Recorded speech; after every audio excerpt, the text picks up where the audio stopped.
My wife is a traveler from another dimension. She's forbidden from forming emotional attachments with people in these smaller worlds. But she fell for me at first sight. Every time her heart fluttered for me, it was followed by the soul-tearing agony of her world's punishment. She had already endured that torture 99 times for my sake. Then, I was kidnapped and taken into cartel territory, where I was beaten and tortured daily. On the verge of breaking, I remembered the secret method Jocelyn had taught me to contact her across dimensions. But when I connected, I overheard a conversation between Jocelyn and her mentor from her own world. Jocelyn, how could you personally contact that organization and have them take Silas? Isn't he the love of your life? My wife's voice was as cold as steel. That ordeal was originally meant for the supporting character, Julian. To save him, I had no other choice. Silas is the protagonist of this world. He's protected by this world's destiny. Nothing can truly happen to him. Once this mission is complete, I can stay in this dimension forever. I'll make it up to him then. My heart shattered. As the brutes closed in on me again, I gave up the will to fight. Tisk, tisk, this one's bones are tough. Another woman's voice, dripping with sarcasm, echoed in the dank room. A searing pain shot up my left leg. The agony was so intense that a pained grunt finally escaped my lips. Oh? Decided to make a sound, have we? The first woman seemed to find this amusing.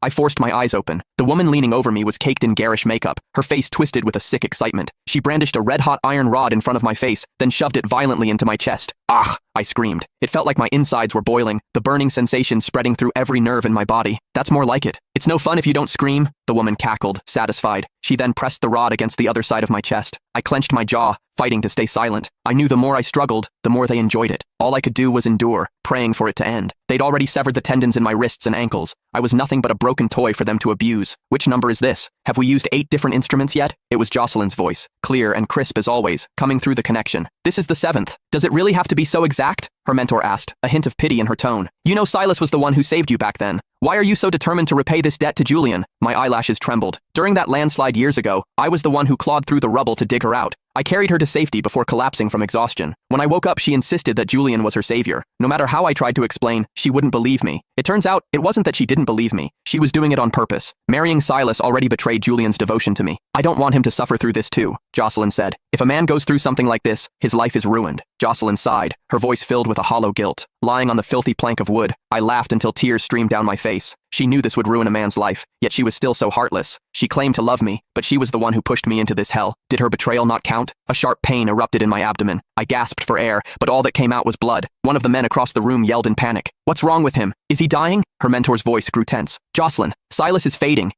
Don't tell me the details. Jocelyn cut her off, her voice strained with pain. It'll hurt too much. Okay, next. Let's destroy his ability to be a man. What? Her mentor exclaimed. Don't you want children? I thought you loved kids. I'll love Silas even if he can't have children. Even if we have a sexless marriage, it has to be exactly the same. Otherwise, the events of the book will happen to Julian instead. Jocelyn's tone was unwavering, but to me, it sounded like the devil's whisper. Soon, someone brought over a pair of